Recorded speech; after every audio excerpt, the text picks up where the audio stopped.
Ya con esta flechita le sí. cambio. ¿Con la de esta o la de abajo? No, con esa. Con esa. Ah, ok, gracias. Muy amable.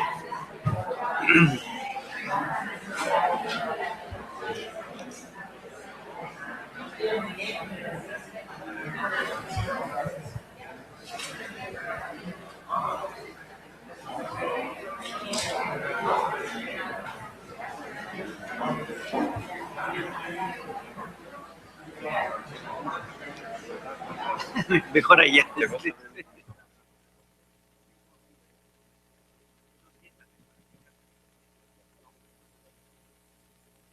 Bueno, muy buenos días. Vamos a dar inicio a esta conferencia que tiene una continuidad con lo que hemos estado presentando. Es decir, quienes vengan asiduamente, pues prácticamente es un curso sobre el rescate y la figura de Hernán Cortés. En esta ocasión nos acompaña y le damos las gracias enormemente al padre Francisco Morales, quien es miembro de la Orden de los Franciscanos y que es doctor por la Catholic University of America en Washington en 1971.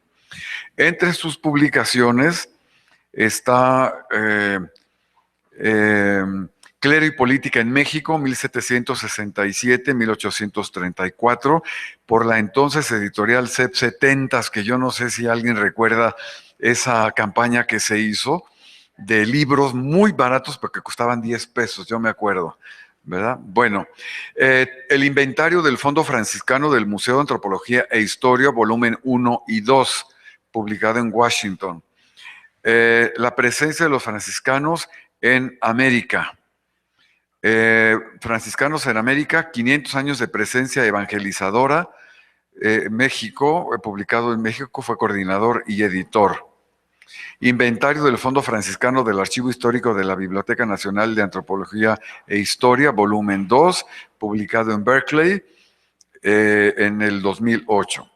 Es también autor de más de 50 artículos sobre los franciscanos en México, publicados en revistas nacionales y extranjeras.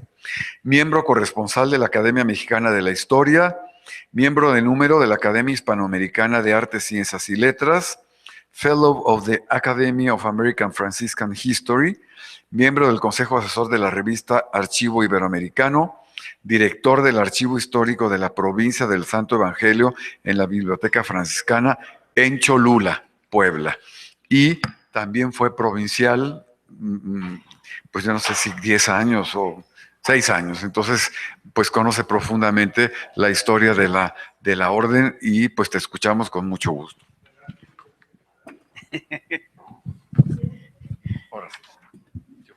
Todas las mañanas a las 8. Es parte de mi actividad, digo, de mi vida diaria. Si no celebro, no me siento contento. Bueno, pues muchas gracias. Este tema está tratado en varios libros, artículos y pinturas. Por eso le he puesto el tema imágenes, crónicas y documentos. Interesante, ¿no? Porque las imágenes deben salir de una idea que se tiene de Cortés, que son muchísimas. Yo quiero presentarles nada más algunos ejemplos. Crónicas, porque quiero tomar nada más las crónicas de los franciscanos y de un gran cronista de la conquista, Bernal Díaz del Castillo, porque igual podríamos mencionar cantidad de crónicas. Las crónicas, ustedes saben, están dirigidas a un amplio público. Entonces, las imágenes de las crónicas, lo que nos cuentan las crónicas, pues está previsto para impactar, ¿no? El personaje del que están tratando. En cambio, los documentos son textos mucho más selectos porque no van a un público, van o a alguna persona o a un grupo de personas. Por eso he hecho esta diferencia de imágenes, crónicas y documentos y darles quizás únicamente ciertos elementos, ¿no? Porque si nos metiéramos a todas las crónicas, a todas las imágenes y los documentos, nunca acabaríamos, ¿no? Quiero darles una especie como de resumen de cómo han visto los franciscanos a Cortés en imágenes, en crónicas y en documentos. Este sería el tema que les quiero presentar. Vamos a pasar en primer lugar a las imágenes. Se trata sobre todo de pintores. He escogido unas cuantas imágenes, unas cuantas pinturas, para ver cómo nos representan a Cortés y a los franciscanos. La primera que encontré, no tengo el autor, se trata de el juramento que está haciendo Cortés en Cuba cuando lo nombran alcalde de Baracoa. Me da la impresión entonces de que sí, antes de que llegara a la Nueva España, Cortés ya tenía relaciones con los frailes, no cercanas, pero sí se conocía bien. Los franciscanos llegaron al Caribe, Santo Domingo, Cuba y Puerto Rico, desde 1505. Y en 1505, muchos años antes de la conquista de México, ya había una provincia franciscana. Provincia franciscana quiere decir que ya hay un grupo de misioneros con suficientes números de conventos, con suficiente número de frailes para considerarse provincia, es decir, que tienen toda la organización autónoma para trabajar. Si Cortés está llegando al Caribe hacia 1504, quiere decir que sí había contacto, quizá no va a ser un contacto tan cercano como el de la Nueva España. Pero aquí esta imagen ya nos da una idea del conocimiento que tenía Cortés de los frailes. A continuación encuentro esta que realmente no es un sacerdote franciscano el que está haciendo ese bautismo. Esta imagen está en el lienzo de Tlaxcala, de mediados del siglo XVI. Y está señalando, si se dan cuenta ustedes, ahí está Cortés, en ese lienzo indígena que mandan a España, y está un sacerdote bautizando ahí, dice, se bautizan los gobernantes, los tlatoque de Tlaxcala, que están los 4 señores de Tlaxcala. El sacerdote que está ahí no es fraile, porque todavía los frailes en la conquista de Tlaxcala, llegada a Tlaxcala, no existen. Entonces yo andaba buscando algún texto también, una imagen indígena que nos diera una representación, y francamente no la encontré. Bueno, yo a lo mejor existe, pero no la encontré. Sí encontré imagen del códice, un códice mexicano, en donde está 1524, y está en náhuatl el texto, Seixtepatl. Nicanitzintic, en Teoyolotl, Incuaquinye, Temachtiani Padreme. Aquí empezaron las cosas divinas cuando comenzaron a enseñar los padres. Sí, esa fecha sí la registraron, sí se registró en los anales indígenas, pero no aparece Cortés. Lo que les llama la atención en este códice es la llegada de los frailes. Ahí ven ustedes al frailecito y a los que se están escuchando la doctrina. Ese es el año en que llegan los franciscanos, los 12. Porque ustedes recuerdan que un año antes, 1523, ya habían llegado 3 franciscanos, que por cierto, no se quedan en México Tenochtitlan. Aquello de haber sido un desastre, ¿no? El tirar los teocalis, poner las nuevas casas para los conquistadores. Entonces escogieron mejor ir a Texcoco. Allí están los 3 franciscanos. En 1524 llegan 12 franciscanos ya con mandato del ministro general y con toda la autoridad de Papa Adriano VI para empezar la evangelización. Y ese sí lo registraron, eso sí aparece en los códices indígenas. Este otro es mucho más interesante. Este es un fresco del convento de Ozumba, en donde están los 12, y si se fijan en el lado en el extremo, está una imagen de un conquistador hincado. Les voy a leer después la crónica en donde se habla de este texto, de una explicación, diríamos, en las crónicas del siglo XVI de esta imagen. Y son los 12, es la llegada de los 12 primeros franciscanos y la recepción que les hace Hernán Cortés en México, Tenochtitlan. De esta fresco, evidentemente del siglo XVI, sale después este óleo, posiblemente del siglo, ya de un siglo después, del siglo XVII, en donde ya está mucho más clara la imagen. Ahí está, tenemos a un Cortés hincado y a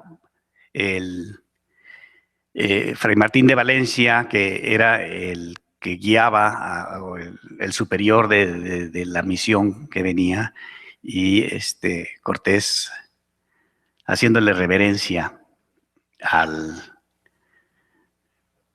a Fray Martín de Valencia, que era al superior de los franciscanos.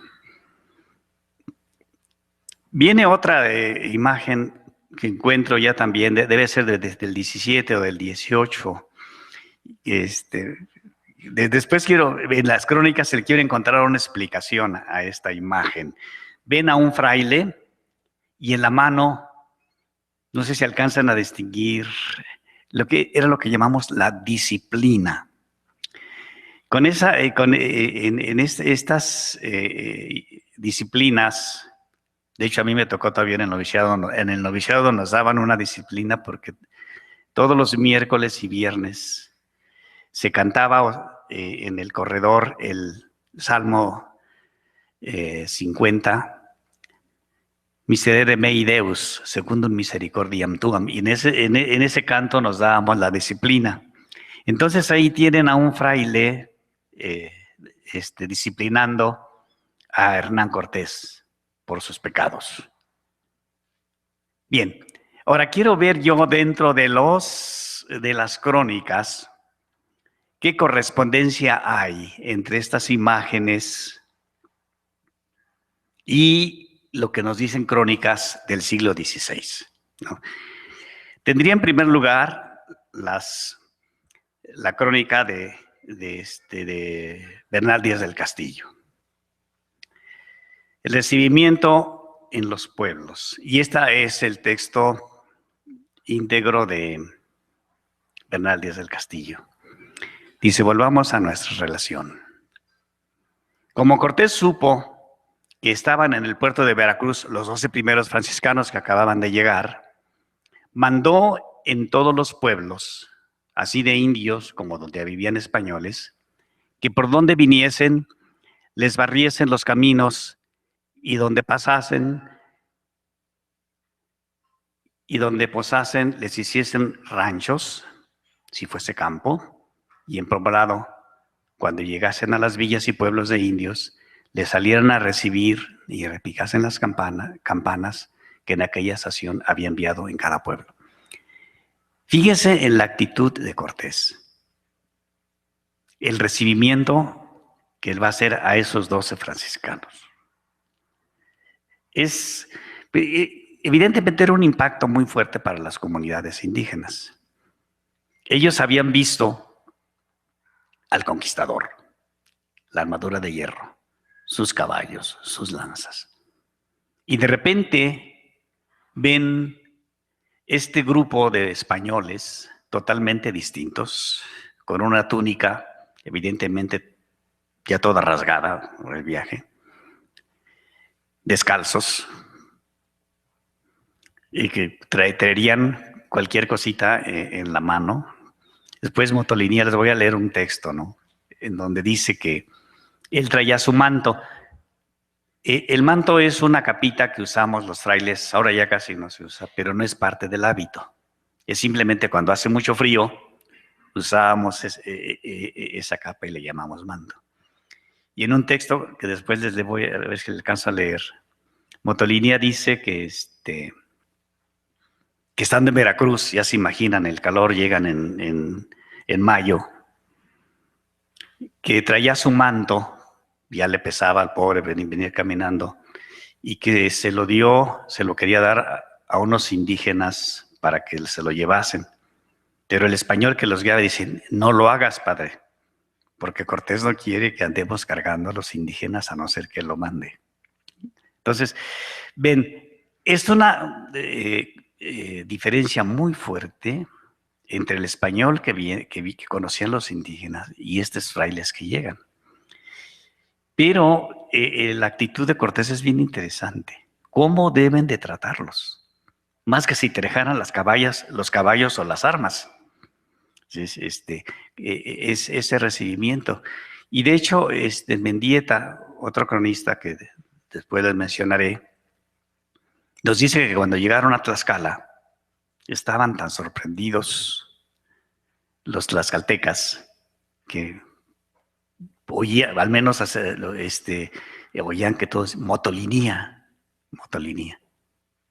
Entonces preguntaban que qué significaba eso, es el que es pobre.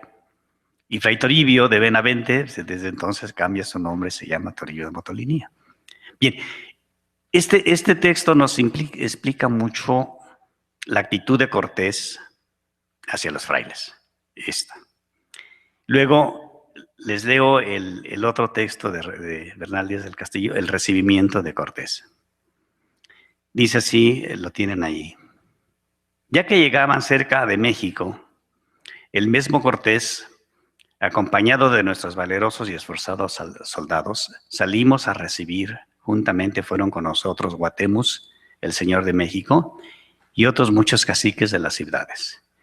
Y ya que nos encontrábamos con los reverendos religiosos, el primero que se arrodilló delante de Fray Martín de Valencia y le fue a besar las manos fue Cortés. Y desde que el Guatemus y demás señores caciques vieron venir a Cortés de rodillas y besarle las manos, espantáronse en gran manera. Otra vez, la actitud de Cortés y la reacción de las comunidades indígenas. ¿Cómo entender que el que nos conquista, ¿no? El nuevo Hueytlatoani, Cortés, se hinca, se arrodilla delante de estos pobres frailes que llegan. Bien, este es un texto estamos hablando de las crónicas y nos podemos entonces ahora sí entender parte de las imágenes que habíamos visto antes. Esta forma, como están viendo las crónicas, que es lo que llega después al Tlacuilo o a los pintores y se quedan expresados en las pinturas que vemos. Este es de Bernal desde el Castillo. Les leo ahora otro porque este es de Fray Toribio de Motolinía. Él escribe, conocemos al menos dos textos muy hermosos, están publicados los dos. Historia de los indios de la Nueva España. Lo está escribiendo hacia 1540. Y escribe también los memoriales, que es un texto mucho más amplio. Muchos piensan que es un borrador de lo que después que quedó en la historia de los indios de la Nueva España. Bueno, esas son discusiones en historia. Pero bien, fíjense lo que dice Motolinía en este texto. Este acatamiento y recibimiento que hacen a los frailes vino de mandarlo el señor Marqués del Valle, don Hernando Cortés, a los indios, porque desde el principio les mandó que tuviesen mucha reverencia y acatamiento a los sacerdotes, como ellos solían tener a los ministros de sus ídolos. Nuevamente, la actitud de Cortés. esta relación con los frailes. Lo que están viendo, que hace Cortés, esas reverencias, entonces igual, ustedes deben tener la misma reverencia a estos pobres, a estos frailes que vienen. Y veo en los memoriales, un poco tratando de ver esta relación. ¿Qué entendieron los frailes? Ellos no participaron, no fueron testigos de la conquista. Ellos llegan en el 24, 3 años después de la conquista de México, Tenochtitlan. Sí, encontraron el desastre de la conquista. Y yo les recomendaría en eso leer el primer capítulo de Motolinía, en donde nos habla de las 10 plagas de la conquista. Un poco imitando, recordando las 10 plagas de Egipto que aparecen en el libro del Éxodo. Y entre las plagas, pues, sí son plagas a veces de enfermedades, ¿no? Como fueron las viruelas, las menciona, pero menciona la conquista, la caída de México, Tenochtitlan, la construcción de las casas para los conquistadores españoles, las minas, los esclavos. Sí. Ellos sí no fueron testigos de la conquista, pero sí saben lo que fue la conquista. Sin embargo, ¿cómo la ven ellos? ¿No? Como la apertura, ¿sí? La salida, como fue en Egipto, la salida de la idolatría que ellos consideraban, del dominio del demonio. Y entonces pone Motolinía, canto en otro libro, y esos son los memoriales. Dice, si estos naturales cantaban a sus dioses y hacían nuevos cantares según la verdad y el profeta que lo afirma, todos son demonios a quienes hacían los cantares. A nuestro verdadero Dios que hizo los cielos y la tierra, el mar y todo lo que en ellos es, al cual se debe himno y cantar de los cánticos de Sión, por las muchas victorias y maravillas que en esta tierra se han dado. Mucha razón sería que hubiese nuevo cantar. Pero ¿quién lo hará? Que yo confieso mi grande inhabilidad y mayor indignidad, porque para hacer nuevo cantar y nueva alabanza requiere ese buen órgano, buena garganta y buena lengua, lo cual en extremo yo no tengo. Yo quisiera comparar después este texto también, sí. Como que el franciscano tiene una sensibilidad increíble hacia lo que está pasando en la Nueva España. Y esto lo estaba escribiendo en 1540. A fines de siglo, otro mismo cronista que les voy a citar después, dice, ya es fines de siglo, dice que el lugar de cantos deberían ser poemas de dolor, porque la situación que están viviendo los indígenas es inaguantable. Sí. Para que vean cómo entre los mismos franciscanos, por eso me gustan a mí las crónicas, ¿no? Ver cómo ven en un momento la conquista y cómo ven en otro momento la conquista. Yo sí les haría que compararan esos textos. Bien, vamos a Mendieta. Fray Jerónimo de Mendieta es la segunda generación de frailes. Jerónimo de Mendieta llega por la década de los 40. Ya él todavía conoce a algunos de los primeros franciscanos, pero él ya vive otra etapa, ¿no? Vive todo lo que sucede en la segunda mitad del siglo XVI. Pero me parece bien interesante la imagen que ya tiene Mendieta de Cortés. Aquí dice, les pongo ahí la comparación.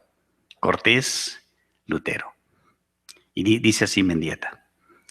Débese aquí mucho ponderar cómo, sin duda alguna, eligió Dios señaladamente y tomó por instrumento a este valeroso capitán, don Fernando Cortés, para por medio suyo abrir la puerta y hacer camino a los predicadores de su evangelio en este nuevo mundo, donde se restaurase y recompensase la Iglesia Católica con conversión de muchas ánimas, la pérdida y daño grande que el maldito Lutero había de causar en la misma sazón y tiempo en la antigüedad cristiana. No sé si se dan cuenta de la imagen que está presentando Mendieta.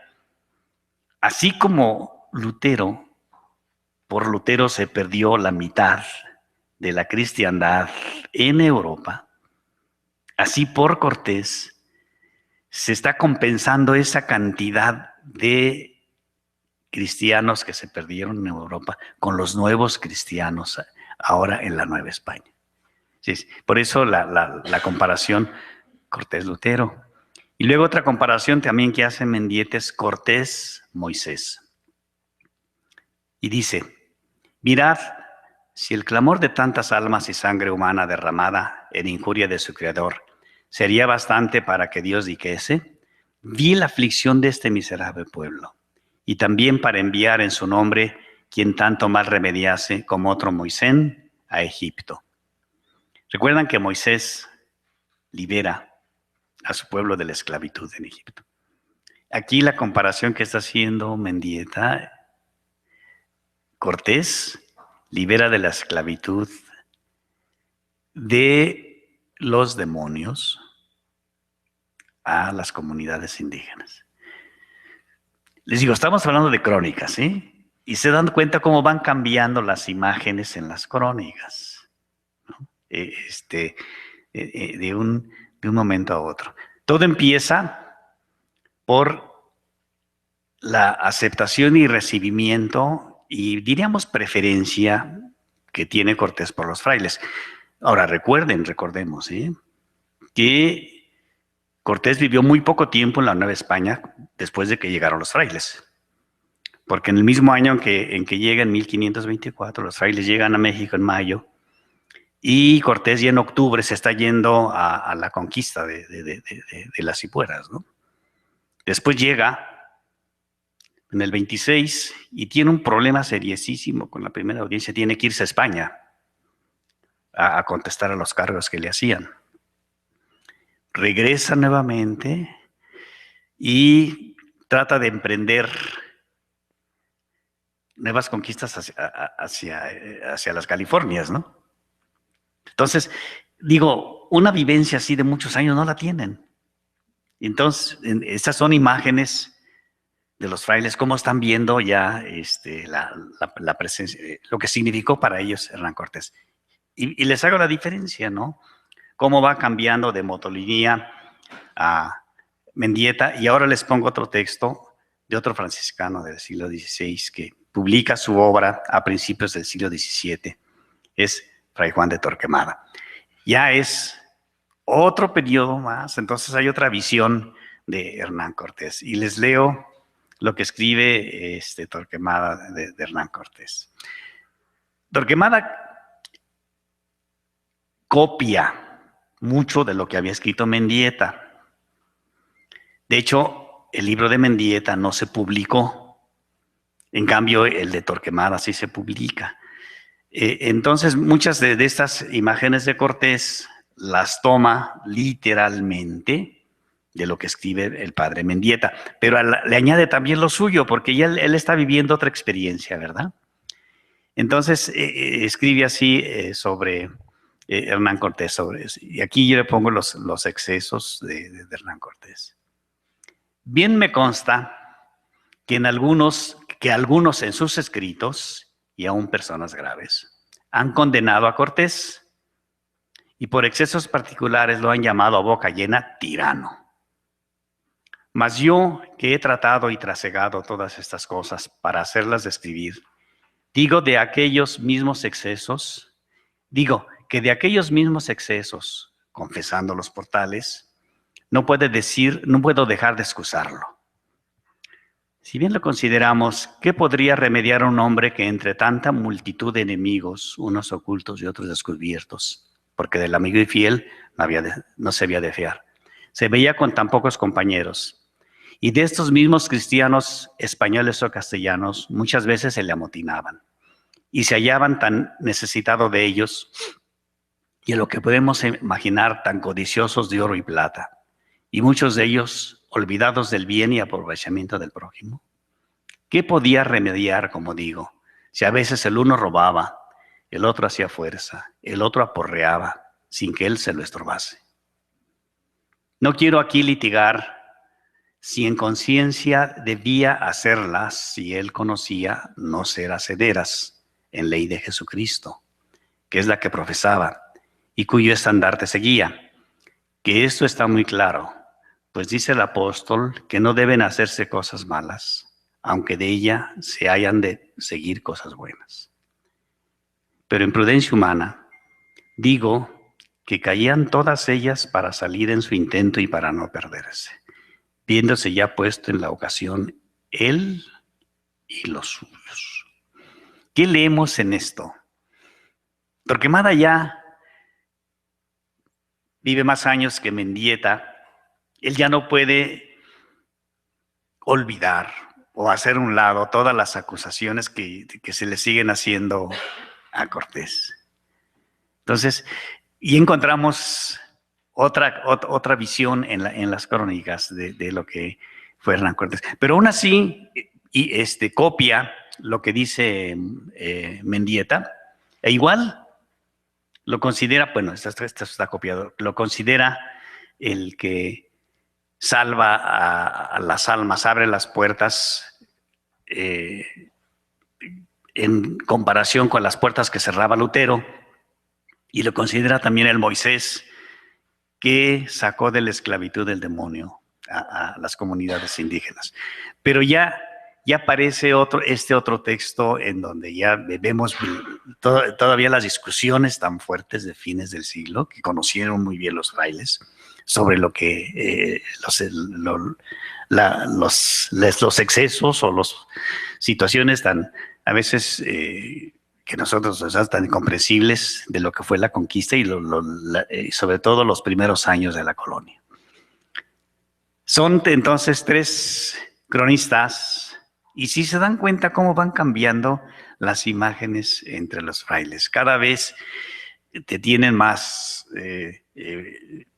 información, manejan, y entonces nos dan igualmente una visión distinta. Me interesa ahora presentarles los documentos.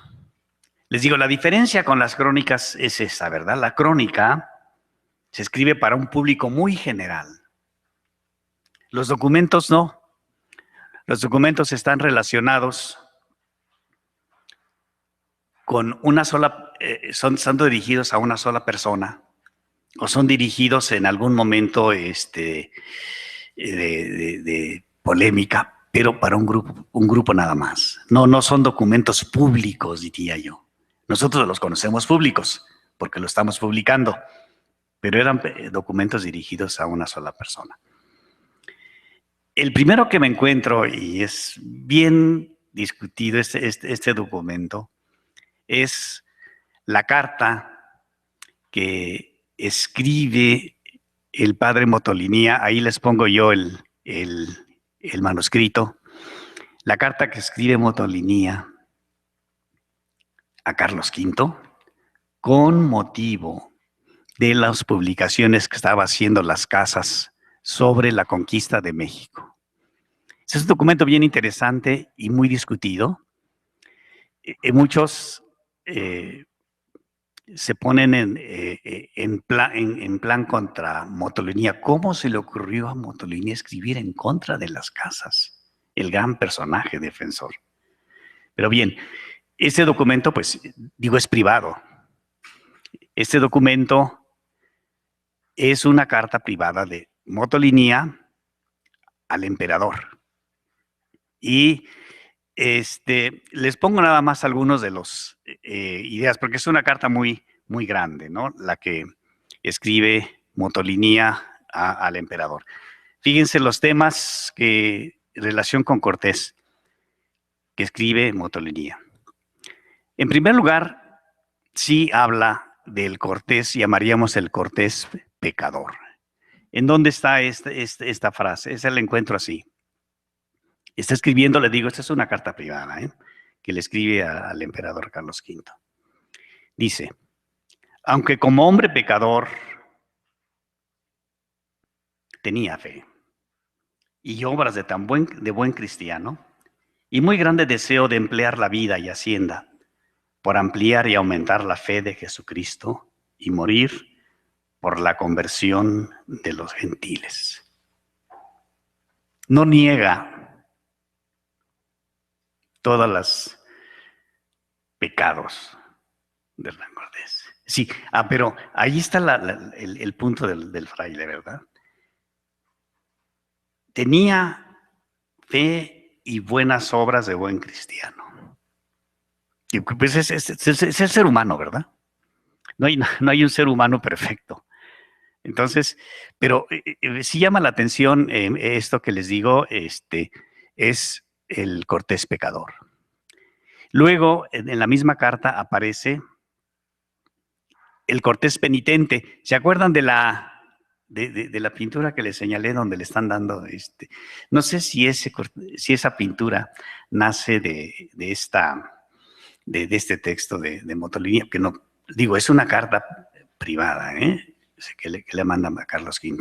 Dice en esta carta: confesábase con muchas lágrimas y comulgaba devotamente. Recuerden que Motolinia sí lo conoció. No por mucho, ya les expliqué yo que no eres una continua vida de Cortés en la Nueva España.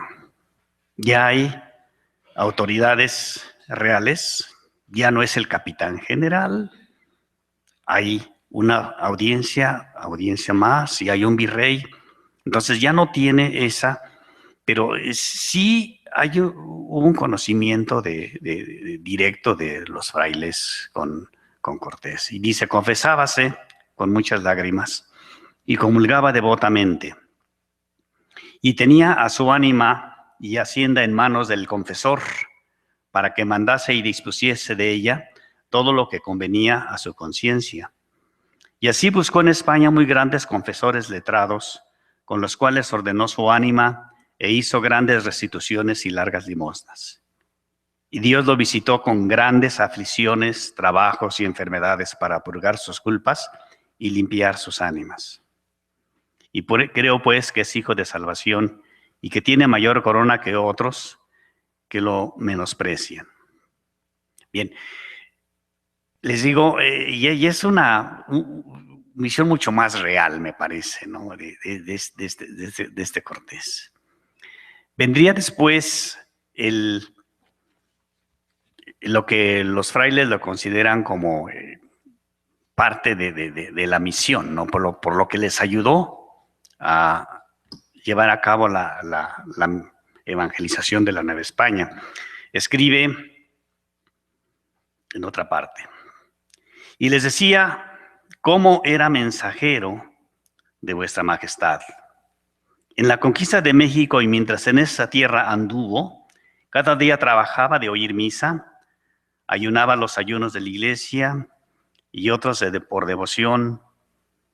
Deparó de Dios en esta tierra dos intérpretes, un español que se llamaba Aguilar y una india, una india que se llamó Marina. Con estos predicaba a los indios y les daba a entender quién era Dios y quién eran sus ídolos, y así destruía los ídolos y cuanta idolatría podía. Trabajó de decir verdad y de ser hombre de su palabra, lo cual aprovechó mucho con los indios.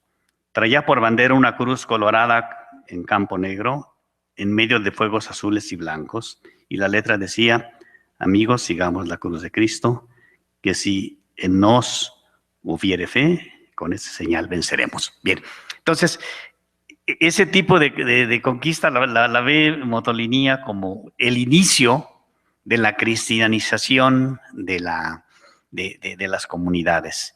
Y finalmente lo considera también como defensor de los indios. Recuerden que él sí lo conoció. Él sí fue testigo de momentos difíciles en estos primeros años de la colonización. ¿Quién así amó y defendió a los indios en este mundo nuevo como Cortés? Amonestaba y rogaba mucho a sus compañeros que no tocasen a los indios ni sus cosas. Y estando toda la tierra llena de maizales, apenas había español que osase coger unas mazorca. Y porque un español llamado Juan Polanco, cerca del puerto, entró en casa de un indio y tomó cierta ropa, le mandó dar 100 azotres. Y a otro llamado Mora, porque tomó una gallina e indios de paz, lo mandó a ahorcar. Y si Pedro de Alvarado no le cortara la soga, allí quedara y acabara su vida. 2 negros suyos que no tenían cosa de más valor, porque tomaron unos indios, a unos indios 2 mantas y una gallina, los mandó a ahorcar. Otro español, porque desgajó un árbol de fruta y los indios se le quejaron, lo mandó a afrentar. No quería que nadie tocase a los indios ni los cargase, so pena cada vez de 40 pesos. Y aquí está lo que les decía yo del manto. El día que yo desembarqué, viniendo del puerto para Medellín, cerca de donde ahora está la Veracruz, como viniésemos por un arenal y en tierra caliente, y el sol ardía, había hasta el pueblo 3 leguas. Rogué a un español que consigo llevaba 2 indios, que uno me llevase el manto, y no lo osó hacer, afirmando que le llevarían 40 pesos de castigo. Bien, estas sí son relaciones claras, porque está hablando de experiencias directas de un fraile que conoce. Ahora, recuerden el contexto de esto, ¿eh? Esta carta le escribe contra las acusaciones que había hecho el padre de las casas en la breve relación de las Indias. Entonces, a Montolivier le molestó mucho eso, porque él había vivido pues todos sus años desde que llega continuamente en la Nueva España, y si alguien conocía lo que pasaba en la Nueva España, pues era Montolivier. Entonces le molesta mucho. Ese es el contexto en el que está tratando de decir, dado otra imagen. Bueno, atención, porque sí, lo que está diciendo las casas también tiene aquí mi contrapartida, porque yo lo viví, yo estuve en esta situación. Por eso es bien interesante leer esta carta al emperador, aunque les digo, creo que muchos la hacen a un lado. No sé por qué no le dan su lugar a la carta, quizá por el respeto tan fuerte que ha despertado Bartolomé de las Casas. Pero pues también tiene sus contrapartidas. Todos los hombres o frailes, pues tenemos estos aspectos, ¿no? Positivos y negativos. Y finalmente les quiero leer un pequeño textito de Fray Pedro de Gante, porque Fray Pedro de Gante también conoció a Cortés, y escribiéndole a Felipe II, 1558, les digo, estos son documentos, estos no son para el gran público. Le escribe aquí, dice esta texto, esta frase de Cortés. Era Hernando Cortés cierto de buena memoria, el cual luego fue gran parte y el todo para que el evangelio de Dios fuese tenido y reverenciado, honrando a los ministros de él y teniéndolos en mucho, por lo cual fue digno, y lo son todas sus cosas en este mundo, de honra, y en el cielo de gloria, como creo que la tiene.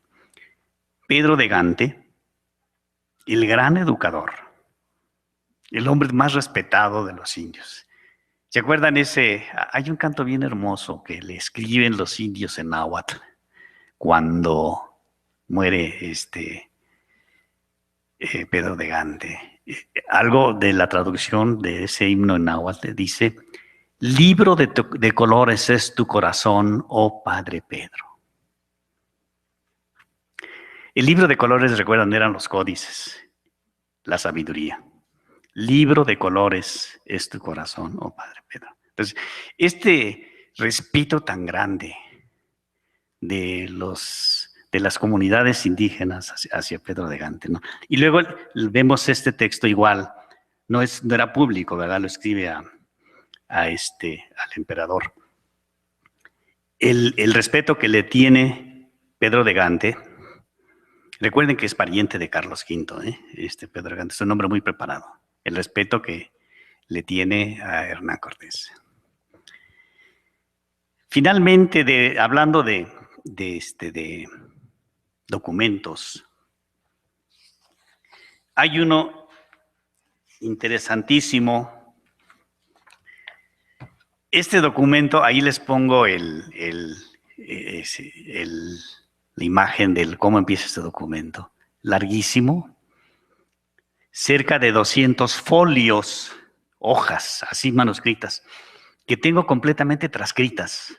Y estoy tratando de publicarlo porque es uno de los documentos, me parece, interesantes para entender estos primeros años. Se escribe en 1531. ¿Cómo sale este documento? Este documento va al Consejo de Indias. El Consejo de Indias era ¿cómo le llamaríamos ahora? No es comisión, ¿no? Porque es una cosa mucho más importante. Que trataba todos, era un grupo de grandes personajes que trataba todos los asuntos relacionados con las Américas. El rey no podía estar manejando todo, gobernar directamente. Entonces, para eso forma un consejo. El consejo diría el Consejo de los Asuntos para los Asuntos de las Indias. Y se trata de un problema muy serio que surgió entre la primera audiencia y los frailes. Los frailes, con una defensa increíble de los indígenas. Y la primera audiencia, para contrarrestar esta defensa, escriben al emperador cosas tremendas en contra de los frailes, que están abusando de ellos, que les quitan su dinero y cantidad de cosas. Y esto le dolió mucho a Zumárraga, porque teniendo el gran respeto que tenía aquellos primeros franciscanos, ¿cómo es posible que digan esto? Entonces, precisamente para contrarrestar estas acusaciones, pide un juicio para defender a los frailes y para defender todas las acusaciones que se les hacían a él y a los frailes. Entonces, por eso es que les digo, es un legajo de más de 200 folios en donde están cerca de 40 testigos sobre diversos temas relacionados con los frailes. Y a mí me pareció mucho que comentar el tema, diríamos, va por números, ¿no? Son varios temas, preguntas que se hacen. El tema 47 que dice así: acusaban a Zumárraga, 1531, de que era muy parcial con Cortés. Que era, es decir, no era una actitud, diríamos, imparcial, sino que era muy parcial. Y la pregunta dice así, que les preguntan a los testigos. Asimismo, si saben que nunca el dicho electo, le llaman electo porque todavía no lo consagraban, Recuerden que Fray Juan de Zumárraga llegó como el electo, es decir, lo había elegido el emperador, pero no estaba consagrado obispo. Que nunca el dicho electo ha tenido ni formado parcialidad con el marqués don Hernando Cortés ni con otra persona alguna. Y que si algunas veces mentó al dicho Hernando Cortés en el púlpito, fue diciendo que no era bien mirado, que antes que su majestad lo tuviese o declarase por traidor, ninguno se lo llamase en audiencias públicas, ni así se debía consentir y suscribirse. ¿Por qué? Porque la audiencia, primera audiencia, lo llamaba traidor.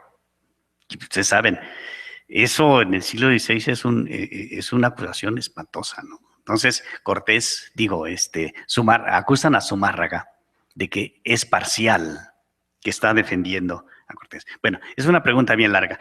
Les tengo aquí, he escogido 3 o 4 testigos que dicen a ver qué pasó. ¿Qué pasó con esto que lo están acusando? Y me encuentro en primer lugar al escribano Diego de Ocaña, que participa como testigo. ¿Cómo responde a esta pregunta? Dice así el texto. A las 47 preguntas dijo que lo que de ella sabe es que algún tiempo el dicho lecto vino a esta Nueva España. Sí, Fray Juan de Zumárraga llega hacia finales de 1527. Es público y notorio que muchos le dijeron mucho bien del marqués don Hernán Cortés y le decían que todo lo que decían de él era falsedad y mentira. Ya van a tener una conferencia sobre Hernán Cortés y la primera audiencia. El pleito tan fuerte que tuvo. Entonces, sí, hay una discusión tremenda cuando llega Fray Juan de Zumárraga, lo que le está diciendo la audiencia, la primera audiencia en contra de Cortés. Y le decían que todo lo que decían de él era falsedad y mentira, y que se lo levantasen, y que por esto, y no por parcialidad, como hombre de muy aprobada conciencia, el dicho electo le reprendía algunas cosas de las que se decían contra el dicho Hernán Cortés, conforme lo contenido en la dicha pregunta. Y aún a este testigo, o sea, Diego de Ocaña, reprendió de ello, por algunos escritos recios que contra el dicho marqués hacía, y que sabe, he visto este testigo, que después que el dicho electo se ha informado de la verdad y sabido todas las cosas pasadas y presentes del dicho marqués, ha conocido el engaño que le fue hecho y se ha apartado de lo que toca al dicho marqués don Hernando Cortés, y que crees que ese testigo, según lo aprobaba la aprobada conciencia del dicho electo, que lo conoce de su vida y doctrina, que si tan informada estuviera del el dicho electo en el principio, como ahora lo está en las cosas del dicho marqués, aunque fuera su propio hijo, no le favorecería, cuando más, serle parcial.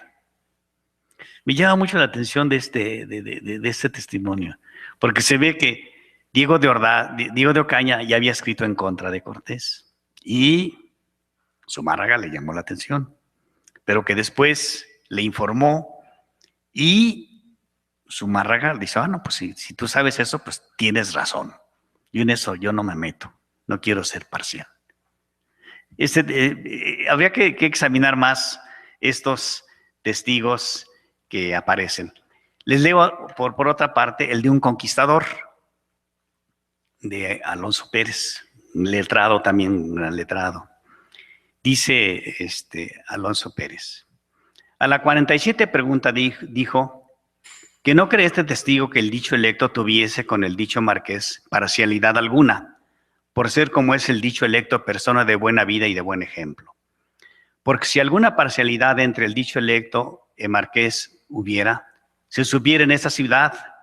Y cuando el dicho electo dijo en el púlpito que era malo llamarle traidor al dicho marqués, ese testigo cree que era con buen celo y por muchos testimonios que andaban en la ciudad, y predicando a sus súbditos, y porque no se perdiesen las ánimas, a este fin cree ese testigo que lo decía. ¿Qué estaba pasando? Que sí, efectivamente, en un sermón, Zumárraga les llamó la atención. Dice, ¿por qué lo están llamando traidor? Si todavía no está... Recuerden que ya para ese tiempo, para esos años, Cortés ya estaba en España. Lo había llamado el rey, le habían hecho el juicio de residencia y tenía que estar en España para defenderse de los cargos. Pero aquí la audiencia, la primera audiencia ya le llamaba traidor. Les leo un último testigo porque este es un fraile.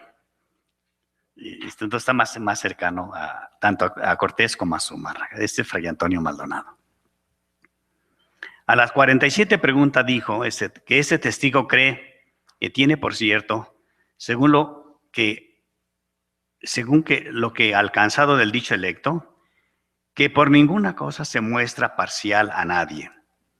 que viendo los malos tratamientos que en la persona del marqués decían como persona ausente, que nadie respondía por él, algunas veces dijo no ser bien mirado deshonrarle, pues que su majestad había aprobado sus servicios, no tener por mala ninguna cosa de las que había hecho, lo cual ese testigo vido, porque cuando el dicho marqués vino a esta tierra, se extrañó guardando rectamente la justicia en lo que a él tocaba, como si fuera el menor del pueblo, diciendo que ya estaba presente, que volviese por sí, de lo cual yo soy testigo de vista, viendo con gran rectitud al Padre electo, sin decir por hombre escándalo que su juicio alcanzaba a ser ni de Dios ni de su majestad.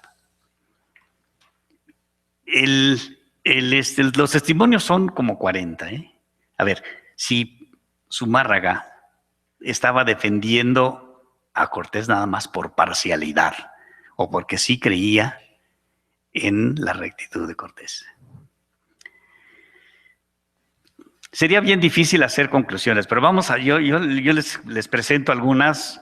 Ustedes pueden seguir haciéndose preguntas sobre este tema tan interesante de los franciscanos y Cortés. Yo, tratando de hacer un resumen de esto, me hacía las siguientes conclusiones. Veo ante todo, el fraile viene con unos ideales evangelizadores increíbles. Él soñó con llegar a unas tierras donde todos se les acercarían y se convertirían inmediatamente, como si estuvieran anhelando, deseando que llegara la buena nueva. Pobres frailes, ¿no? Les fue, digamos, como en feria a los pobres al principio. Por lo menos unos 4 años de que nadie les hiciera caso.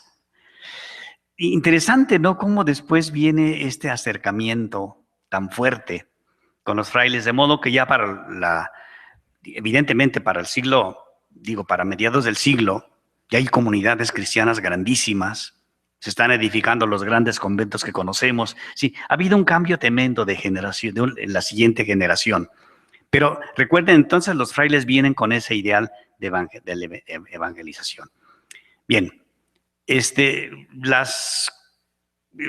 Tratando de hacer un resumen y conclusiones que les presento, sí, hay unas evidencias bien claras de una relación muy fuerte de Cortés con los primeros franciscanos, eso está clarísimo.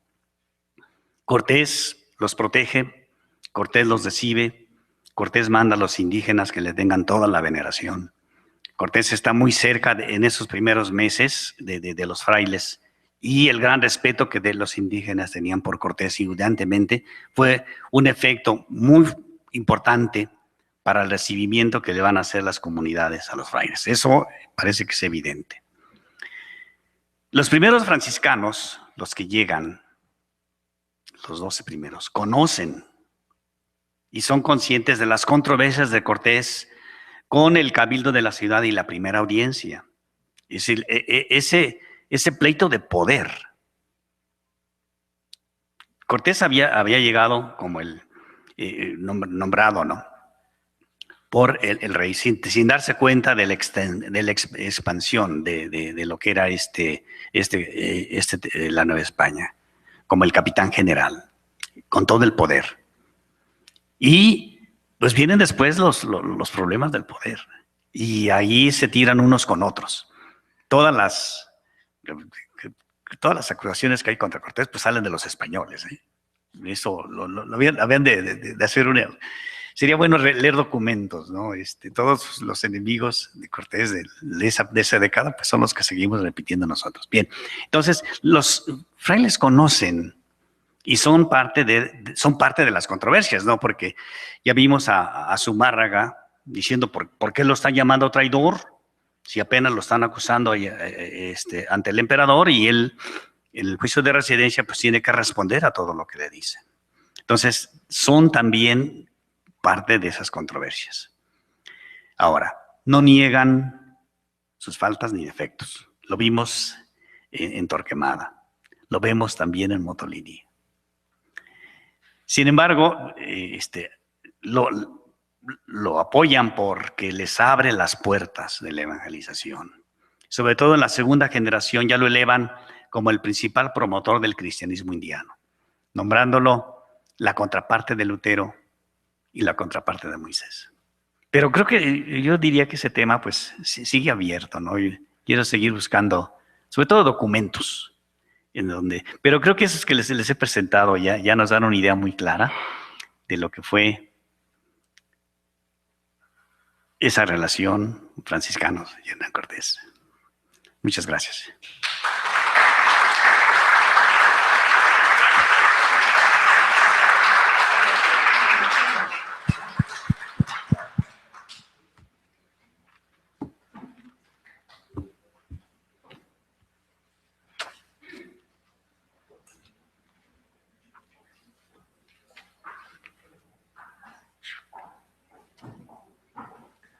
Si yo no sé cómo manejaban esas conferencias, si yo estoy abierto, si quieren hacer preguntas, con todo gusto. Vamos a empezar por acá, que me pidieron la palabra. ¿Sí? Primero esta es en esta línea, y luego paso con ustedes, ¿sí?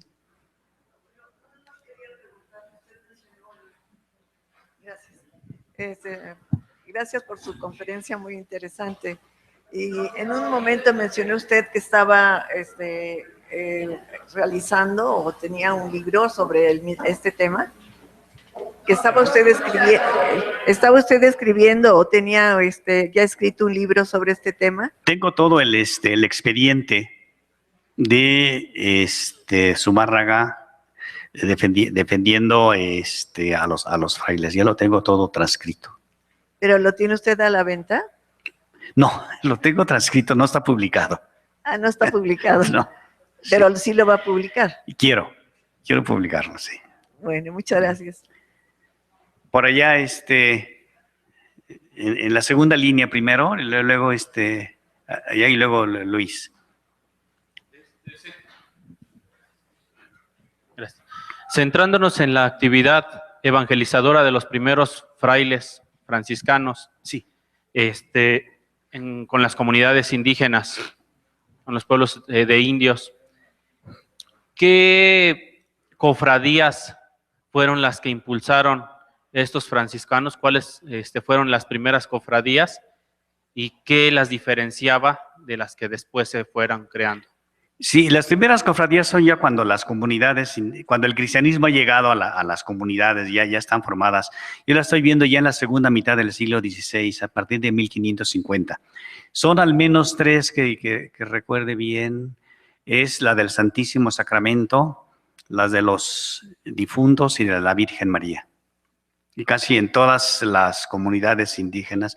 El siglo XVII y el siglo XVIII proliferan. Tanto que en el siglo XVIII, cuando llega el arzobispo Lorenzana, empieza a hacer una purificación. A ver, toda cofradía debe tener estatutos y casi nadie los tenía, porque habían salido de una manera muy espontánea. Luis. Panchito, pues nadie mejor que tú para hablar de los franciscanos y Cortés. En las imágenes que nos presentaste, aparece, creo que es la tercera o la cuarta, cuando Cortés está confesando, se está confesando ante un fraile franciscano que lleva el hábito azul. En la última de las imágenes en las que aparece Fray Pedro Elegante, también el hábito es azul. ¿Nos confirmas que ese el color de los hábitos de los franciscanos todavía en el siglo XVI? No, esas, claro, son pinturas del XVII y del XVIII. Bien, el color del hábito de los franciscanos aparece en un capítulo general de la orden. Ya lo encontré por ahí el texto. Yo siempre me han hecho esa pregunta. En un capítulo general de la orden, como de 1540, tiene que ser de sayal. Y como la palabra en latín no existía, entonces lo ponen, informan que debe de ser una combinación de la lana negra y de la lana blanca. Entonces es una especie como de pardo. ¿De dónde salió el azul? Claro, fíjese en las pinturas del siglo XVII y del siglo XVIII, ya aparecen azules. Debe haber un capítulo general que no conozco y voy a buscar, porque imagínense, todos esos textos están en latín y son actas grandísimas. En algún capítulo general, por devoción a la Inmaculada, se manda el hábito azul. Pero interesante, fíjate que nada más lo usan a ver, vamos a llamar, esto es los que los que conocen un poco de la organización de la orden, pues lo entenderán. De otras maneras es una de líos, porque la familia franciscana estuvo siempre dividida. Entonces, los observantes, por el capítulo les obligaba a ellos, lo ponen en el azul. En cambio, los descalzos mantuvieron el hábito pardo. Los colegios de propaganda fide, si se fijan, si es que hay por ahí imágenes de colegios de propaganda fide, siguen con el hábito pardo. Entonces, en la Nueva España se tenían dos colores. Quizá las imágenes más frecuentes que tenemos del siglo XVII sobre los frailes nos lo están pintando ya de azul. Pero esas son decisiones de los capítulos generales. Bien. Una pregunta más, Panchito. ¿Es creíble que en cada población entre Veracruz y la Ciudad de México, en 1524, es creíble que ya hubiera una campana? Sí. En cada... Yo no. Eso, recuérdale que eso es de verdad Díaz del Castillo, que está escribiendo ya como abuelo a los 60, pues digo, por 1560. Entonces, ciertamente sí hubo campanas muy temprano. Hay un pleito muy fuerte, está en códices, sobre Vasco de Quiroga y los de Tzintzuntzan, porque Vasco de Quiroga cambió la sede de Tzintzuntzan a a Pátzcuaro. Ahí está la basílica. Y aparece en el códice, los indios bien enfadados porque se están llevando la campana desde Tzintzuntzan hasta Pátzcuaro. Sí. Entonces, parece ser que la campana sí tuvo pero no sé si para 1524 hubiera, Es versión de Bernal Díaz del Castillo. Sí, por favor, allá, sí.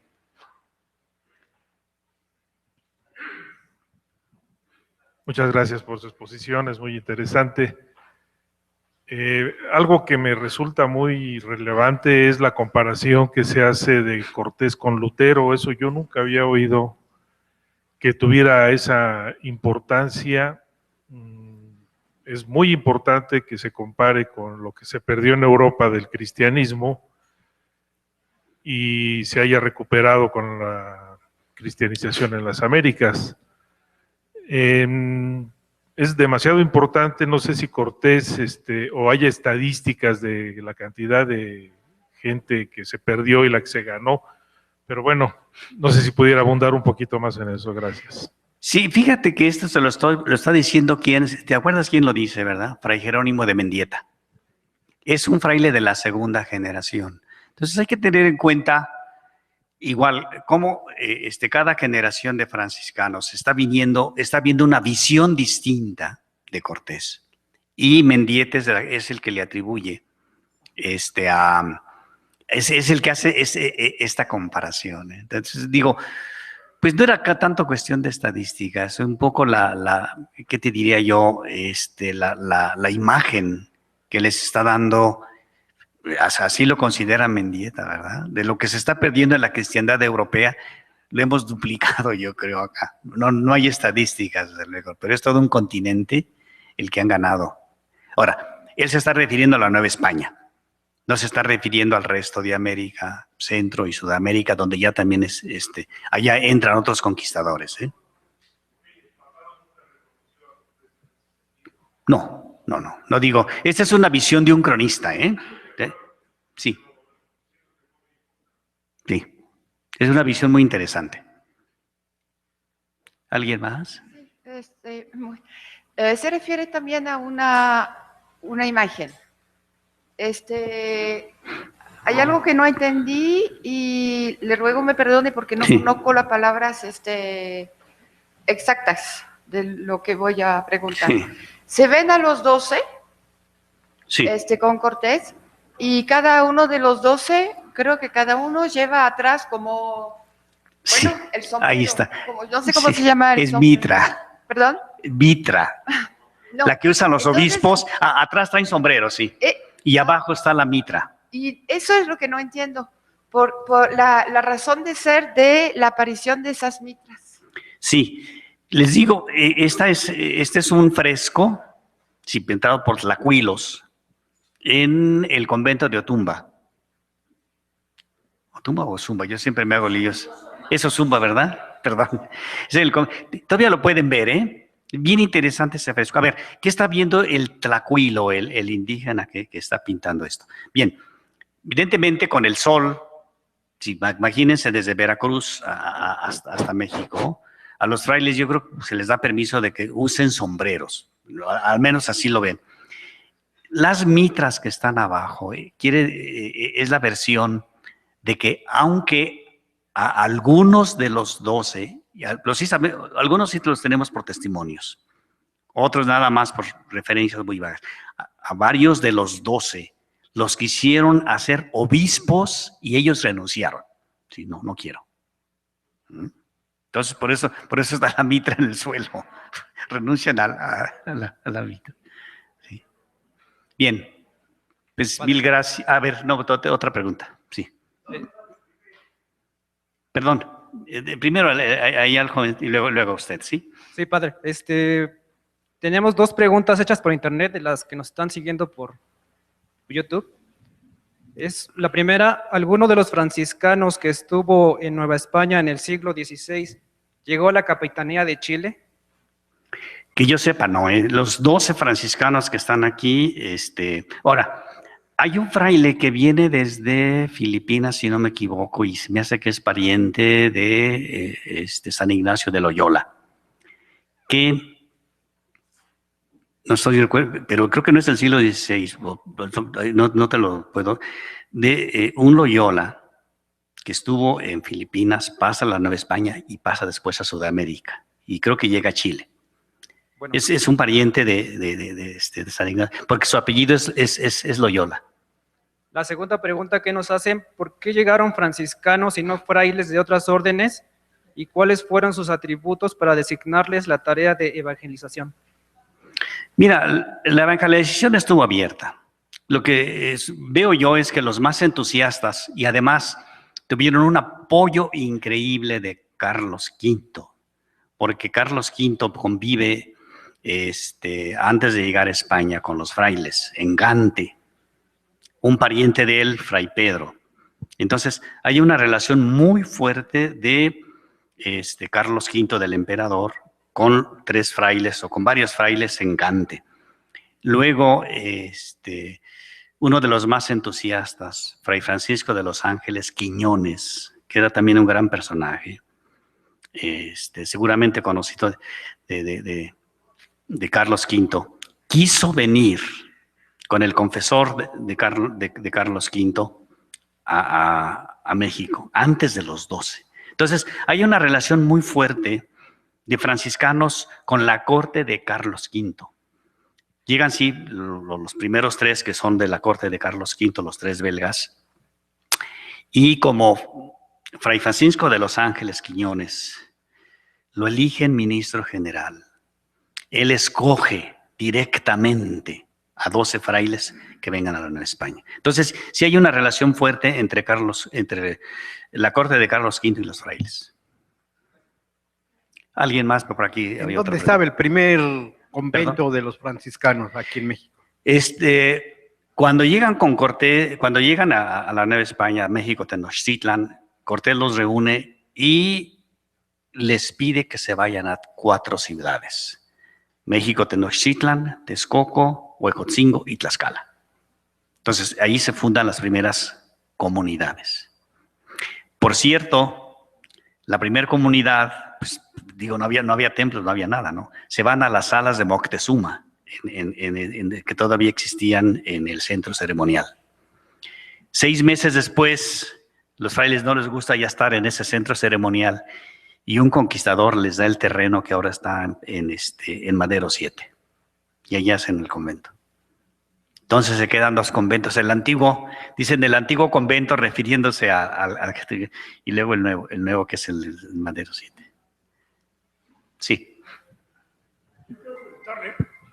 ¿Cómo fue la relación de Cortés con Bartolomé de las Casas y con Quiroga, Vasco de Quiroga, que principalmente en relación al tema de la defensa de los indios? Si es que hay documentos en que ellos expresen su opinión de Cortés en relación como defensor de indios, que ellos se les reconoce como los frailes que que defendían a los indios. Sí, a nivel de relación personal no existe, ¿verdad? Porque Hernán Cortés, les digo, ya no vive en la Nueva España y Bartolomé de las Casas pasa de una manera muy rápida y se va a la diócesis de Chiapas. Entonces, su estancia en la Nueva España de Bartolomé de las Casas es muy corta, ¿no? Sí sabe referencias, las casas, y él está en contra de todos la forma como se están tratando. Por eso es el gran defensor, y los indios lo consideran así. De hecho, se han encontrado documentos bien interesantes, ¿no? De indios que están en España y saben que está ahí Bartolomé de las Casas, y cuando andan con problemas van con Bartolomé de las Casas porque saben que es su defensor. Sí.